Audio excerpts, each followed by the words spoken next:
लोकसभा चुनाव का रिजल्ट आ चुका है। किसको कितनी सीट्स मिली कितनी नहीं इसकी बात तो हम आगे कर लेंगे, लेकिन परिणाम से 3 दिन पहले कई एग्जिट पोल्स हुए। न्यूज 18 ने एनडीए को 411 सीट्स दी, इंडिया टीवी ने 399 सीट्स दी और कुछ न्यूज चैनल्स तो परिणाम से एक दिन पहले 400 पार के नारे लगा रहे थे कि जो मोदी जी कह रहे थे अब की बार 400 पार, 401 हो गई। 401 शगुन का 1 है ना। लेकिन देश की जनता ने जो कमाल करके दिखाया है वो सच में चौंकाने वाला है। किसको कितनी सीट्स मिली, किसकी सरकार बनी, कौन जीता, क्या रहा इस पूरे चुनाव के परिणाम का दिन, आइए जानते हैं आज की इस वीडियो में।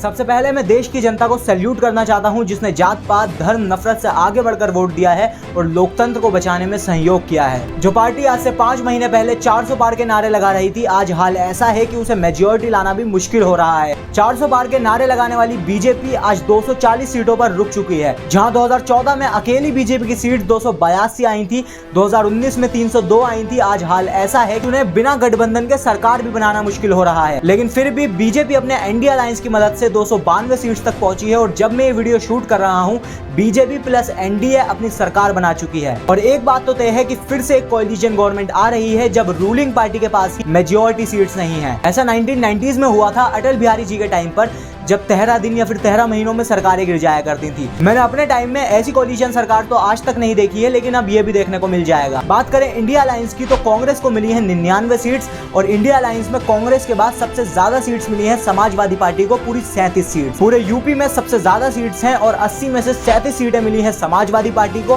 33 बीजेपी को, 6 कांग्रेस को और 2 आरएलडी को। यानी इंडिया अलायंस 45 सीटों के साथ यूपी में अपनी मेजॉरिटी ले चुकी है और कांग्रेस समेत सभी पार्टियों को मिलाकर इंडिया अलायंस को मिली है टोटल 235 सीट्स और एनडीए की सभी पार्टियों को मिलाकर टोटल 292 सीट्स बन रही हैं। यानी बीजेपी सरकार बना तो रही है मगर मोल भाव पर, क्योंकि एनडीए अलायंस में बीजेपी के बाद सबसे ज्यादा सीट्स हैं नीतीश कुमार और चंद्रबाबू नायडू की पार्टी में। नीतीश कुमार को मिली है 12 सीट्स और चंद्रबाबू नायडू को मिली है 16 सीट्स। और नीतीश कुमार तो अभी 2023 में इंडिया अलायंस का हिस्सा थे और 2019 में चंद्रबाबू नायडू भी इंडिया अलायंस का हिस्सा रह चुके हैं। तो जब तक ये 2 मेंबर एनडीए में रहते हैं तो बीजेपी की सरकार बनेगी, लेकिन इन दोनों के जाते ही सरकार गिर जाएगी। अब भले ही वो 1 साल में गिरे, 1 महीने में गिरे या फिर 1 दिन में ही कोलैप्स हो जाए। अब घूम फिरकर बीजेपी का मामला इन 2 पार्टीज पर रिलायबल है। यानी अब मोदी जी प्रधानमंत्री बन तो गए हैं, लेकिन पहले जैसी पावर अब बीजेपी के पास नहीं रही। जैसे चंद्रबाबू नायडू हेट स्पीच और धर्म के नाम पर वोट नहीं मांगते, उनके कई वीडियोस हैं नमाज पढ़ते हुए और सजदा करते हुए, लेकिन अगर कोई और ऑपोजिशन पार्टी का नेता ऐसी वीडियोस में दिख जाता तो बीजेपी खामा-खाई का शोर मचाने लगती। लेकिन बीजेपी अब ऐसा नहीं कर सकती। जहां बीजेपी विपक्ष के अकाउंट सीज कर रही थी, नेताओं को जेल में डाल रही थी, ईडी सीबीआई पर प्रेशर बना रही थी, अब वो ऐसा नहीं कर सकती क्योंकि ऑपोजिशन अब मजबूत हो चुका है। अब रूलिंग पार्टी से सवाल करे जाएंगे, इंडिया और एनडीए के बराबर के सांसद पार्लियामेंट में बैठेंगे, जुडिशरी का सही से इस्तेमाल होगा और आखिरकार लोकतंत्र का पूरी तरीके से इस्तेमाल होते हुए दिखेगा। अब थोड़ी स्टेट्स की बात कर लेते हैं कि दोनों ही अलायंस ने कैसा परफॉर्म करा है सभी शहरों में। इन इलेक्शन में पहली बार केरल में बीजेपी की 1 सीट आई है, कर्नाटक में बीजेपी की 17 सीटें आई हैं, एमपी में 29 सीटें आई हैं और दिल्ली तक में बीजेपी 7 सीटें जीती है। और जैसे फार्मर और रेसलर प्रोटेस्ट हो रहे थे तो वहां तो इनको वोट मिलने वाले नहीं थे, तो पंजाब में 10 में से 10 सीटें इंडिया अलायंस को मिली है, हरियाणा में सिर्फ 5 सीटें बीजेपी को मिली है और मणिपुर में दोनों ही सीटें बीजेपी को नहीं मिली। महाराष्ट्र में 30 सीटें इंडिया अलायंस को मिली है, बीजेपी को सिर्फ 17 सीटें मिली हैं और बीजेपी ने महाराष्ट्र में मेजॉरिटी खो दी है। राजस्थान में भी 14 सीट्स मिली है भाजपा को। गुजरात भाजपा का गढ़ है तो बीजेपी को 25 सीटें मिली है, 1 सीट कांग्रेस को मिली है और लेकिन पिछले इलेक्शन के मुकाबले बीजेपी ने गुजरात में कई वोट्स खोए हैं। सबसे बड़ी हार हुई है बीजेपी की उत्तर प्रदेश में, जहां इलेक्शन से पहले योगी आदित्यनाथ इतने ओवर कॉन्फिडेंस थे कि वो कुछ इस तरीके के बयान दे रहे थे। यूपी की 80 सीटों में आप लोग कहते हैं 80 की 80 जीतेंगे, तो स्वाभाविक रूप से 80 सीट बीजेपी के पक्ष में। परिवार की सीट वो हार जाएंगे। हुआ है, होगा भी। कन्नौज पिछली बार हम जीते थे, इस बार फिर जीतेंगे। आजमगढ़ पिछली बार हम जीते थे, इस बार फिर जीतेंगे। तो 80 में से 80 सीट बीजेपी जीतेगी और मैं कहता हूँ 80 बने का आधार अब की बार 400 पार। लेकिन कहते हैं ना, ये जनता है सब जानती है।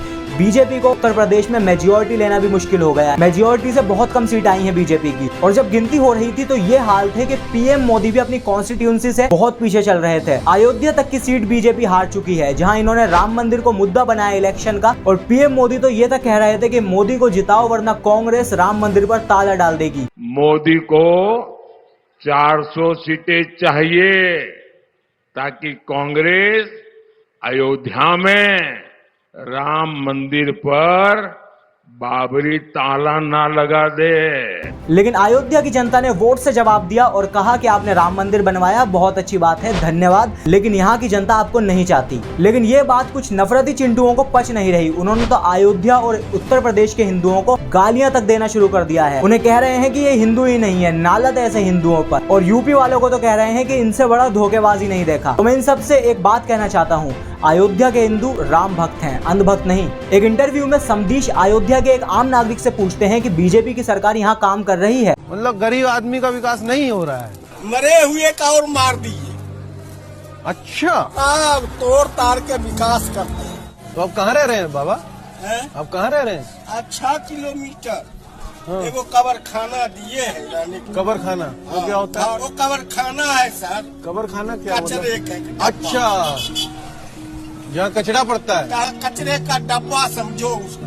न पानी की व्यवस्था, कुछ नहीं। कुछ के व्यवस्था नहीं। यानी जिस सरकार से वहाँ की जनता खुशी नहीं है, तो वहाँ से हारना तो एक ऑब्वियस सा रीजन है। अब वहाँ के लोगों को गालियां देना, उन्हें अब्यूज करना एक घटिया और एक नीच हरकत है। लेकिन इस बार के इलेक्शन से ये तो क्लियर हो रहा है कि बीजेपी का डोमिनेंस धीरे धीरे कम हो रहा है। जब तक पीएम मोदी की पॉपुलैरिटी रहेगी, सिर्फ तब तक ही बीजेपी का डोमिनेंस रहेगा। और अगर बीजेपी सिर्फ पीएम मोदी पर रिलाई कर रही है, तो बस इतना ही कहूंगा कि पीएम मोदी के रिटायर होते ही बीजेपी का हाल 2019 वाली कांग्रेस से भी बुरा होगा। और शायद इसीलिए कहते हैं कि अपनी पॉलिटिकल पार्टी को किसी धर्म से मत जोड़ो, धर्म के नाम पर वोट मत मांगो, क्योंकि धर्म बहुत पहले से है। धर्म तब भी था जब आपकी पॉलिटिकल पार्टी नहीं थी। उम्मीद करता हूँ आपको इलेक्शन की समरी समझ आई होगी। मिलते हैं अगली वीडियो में।